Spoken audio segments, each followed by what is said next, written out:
सर्दियों की चुभती हुई ठंडी हवा गांव की गलियों में बह रही थी। हर ओर बर्फ सफेद चादर सी बिछी थी और ठंड की सिहरन हड्डियों के अंदर तक उतर रही थी। पहाड़ों से घिरा हुआ यह गांव प्रकृति की गोद में बसा था, जो अद्भुत सुंदरता का प्रतीक था। लेकिन यहाँ के लोगों की जिंदगी इतनी आसान नहीं थी जितना आपको लगती है, क्योंकि यहाँ हमेशा ही बर्फबारी होती रहती थी। इसी गांव में रहती थी सलोनी नाम की एक लड़की, जो अत्यंत निर्धन एवं गरीब परिवार से थी, जिसके माता पिता बचपन में ही उसे छोड़कर चल बसे थे। सलोनी की खूबसूरती के साथ साथ वह बहुत ही साहसी लड़की थी। वह पैसों से जरूर गरीब थी, मगर दिल की बहुत ही अमीर लड़की थी। वह हमेशा लोगों की मदद के लिए खड़ी रहती थी। उसके माता पिता, गांव, संसार सब उसके गांव वाले ही थे, जिससे वह अपने दुख सुख की बातें करती थी और उनका दुख भी सुनती थी।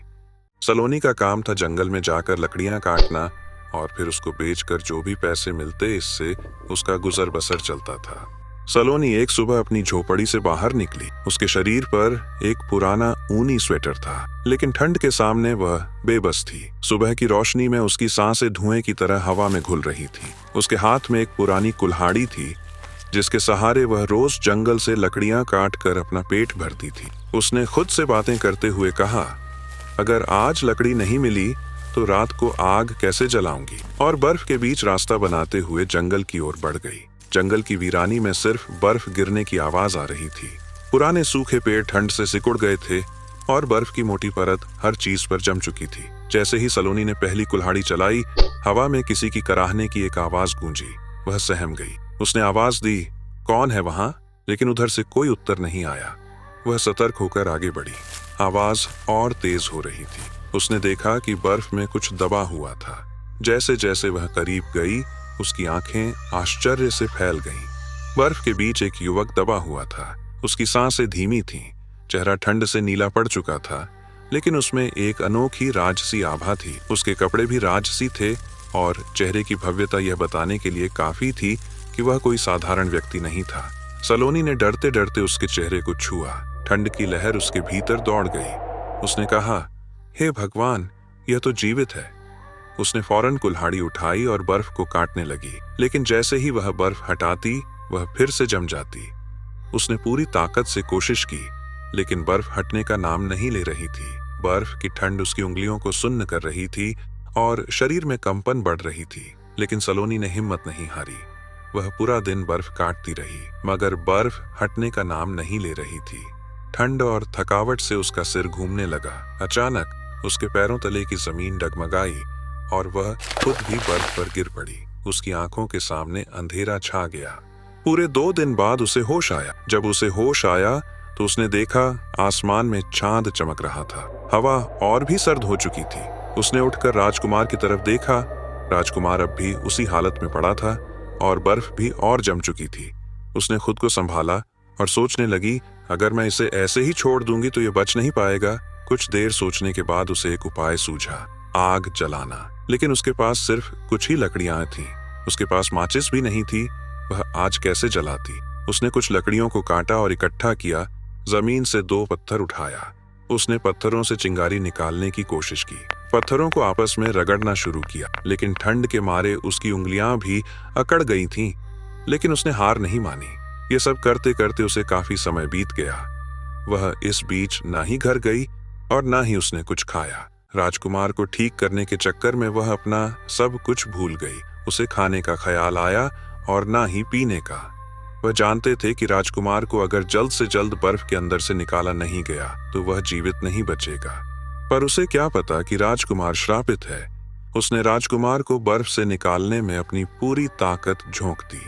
कुछ देर बाद पत्थरों से चिंगारी निकली और आग भड़क उठी। उसने राजकुमार के पास आग जला दी और उसके शरीर को गर्म करने की कोशिश की, मगर बर्फ अभी भी पिघलने का नाम नहीं ले रही थी। उसने फिर से अपनी कुल्हाड़ी उठाई और बर्फ को काटना शुरू किया। धीरे धीरे बर्फ पिघलने लगी। कुछ देर बाद बर्फ के सभी टुकड़े हवा में मिल गए। कुछ समय बाद राजकुमार की उंगलियां हिलीं। सलोनी की आंखों में चमक आ गई। राजकुमार ने धीमी आवाज में पूछा, तुम कौन हो? सलोनी ने राहत की सांस ली और कहा, मैं सलोनी हूं, मैंने तुम्हें बचाया है। राजकुमार ने उसे कमजोर निगाहों से देखा। तुमने मुझे बचाया? सलोनी मुस्कुराई। हाँ, लेकिन तुम कौन हो? राजकुमार ने सिर झुकाया। मैं आर्यमन हूँ, इस राज्य का राजकुमार। सलोनी ने राजकुमार से चिंता जताते हुए पूछा कि तुम्हारे साथ ऐसा क्या हुआ था और तुम इस जंगल में कैसे आए? राजकुमार ने धीमी आवाज में कहा, मैं जंगल में शिकार करने आया था। तभी मेरी नजर एक हिरण पर पड़ी। मैं उसका पीछा करते हुए यहाँ आ गया। मैंने अपना एक तीर हिरण पर चला दिया, लेकिन वह तीर हिरण को न लगकर एक तोते को लग गया और वह तोता एक ऋषि का था जो यहाँ तपस्या कर रहे थे। मैं उस तोते को उठाने वाला था कि तभी वहीं ऋषि वहाँ आ गए। उन्होंने मेरी बात न सुनकर क्रोध में आकर मुझे श्राप दे दिया और उन्होंने कहा कि मैं इस बर्फ से तभी बाहर निकल सकता हूँ जब कोई इंसान मुझे बिना किसी स्वार्थ भाव से निकलेगा। इतना कहने के बाद वह फिर बेहोश हो गया। सलोनी को कुछ समझ में नहीं आया और वह राजकुमार को उठाकर अपने घर ले गई। अगले कुछ दिनों तक सलोनी ने राजकुमार की देखभाल की। वह उसकी चोटों पर जड़ी बूटी का लेप लगाती, उसे अपने हिस्से का खाना देती और आग जलाकर उसे गर्म रखती। राजकुमार उसकी मेहनत और दयालुता देखकर हैरान था। उसने एक दिन कहा, मैंने तुम्हारे जैसी लड़की पहले कभी नहीं देखी। सलोनी मुस्कुराई, मैं सिर्फ एक साधारण लड़की हूँ। राजकुमार ने धीरे से कहा, नहीं, तुम असाधारण हो। उनकी आंखें मिली। उस ठंडे माहौल में एक गर्म एहसास ने जन्म लिया। राजकुमार जब थोड़ा ठीक हुआ तो उसने अपने राज्य जाने को सोचा, लेकिन गांव वालों का सलोनी के प्रति प्यार और चिंता देखकर उसने और कुछ दिन वहां रुकने का निर्णय लिया। लेकिन इस बीच राजकुमार उसी जंगल में लकड़ी काटने जाते और पूरा समय एक दूसरे के साथ बिताते थे। वह दोनों एक दूसरे से मन ही मन प्यार करने लगे, लेकिन प्यार दोनों तरफ से खामोश था, क्योंकि राजकुमार सलोनी को खोने से डरता था कि कहीं उसकी बातों से नाराज होकर उससे बात करना बंद न कर दे। इस वजह से राजकुमार ने अपने प्यार का इजहार अपने मन के अंदर ही करके रह जाता। इधर सलोनी को भी राजकुमार से प्यार हो गया, लेकिन वह यह सोचकर चुप थी कि राजकुमार और मेरी दुनिया अलग है। कहाँ वह राज्य के राजा और मैं एक तुच्छ गरीब लकड़हारिन। मेरा उन्हें पाना तो दूर, मेरा तो उनके बारे में सोचना भी गलत है। कुछ दिनों बाद राजकुमार अपने राज्य लौटने का फैसला किया और सुबह होते ही वह महल की ओर चल पड़ा। सलोनी ने दुखी हृदय से राजकुमार को विदा किया, क्योंकि वह तो उसे रोक भी नहीं सकती थी। राजकुमार अपने महल तो आ गया, लेकिन उसका मन तो सलोनी पर ही लगा रहता। उसे हर समय सोते जागते उठते बैठते सलोनी का मासूम चेहरा उसके आंखों के सामने आ जाता था। इधर राजकुमार के जाने के बाद सलोनी का किसी भी काम में मन नहीं लगता था। वह हर समय उदास सी रहती, लेकिन उसने राजकुमार को भूलने की कोशिश करने लगी, क्योंकि वह जानती थी कि राजकुमार को पाना उसके भाग्य में नहीं है। वह जंगल से लकड़ियां काटती और पहले की तरह उसे बेचने जाती। एक दिन राजकुमार जंगल में सलोनी से मिलने आया। जब सलोनी लकड़ियां काट के इकट्ठा करने लगी तो राजकुमार ने हल्की आवाज में कहा, सलोनी, मैं तुम्हें कुछ कहना चाहता हूं। सलोनी ने उसकी ओर देखा। उसके आंखों में जैसे जान आ गई हो, लेकिन वह मन को संभालते हुए बोली, आप यहां क्या कर रहे हैं? राजकुमार सलोनी की ओर बढ़ने लगा।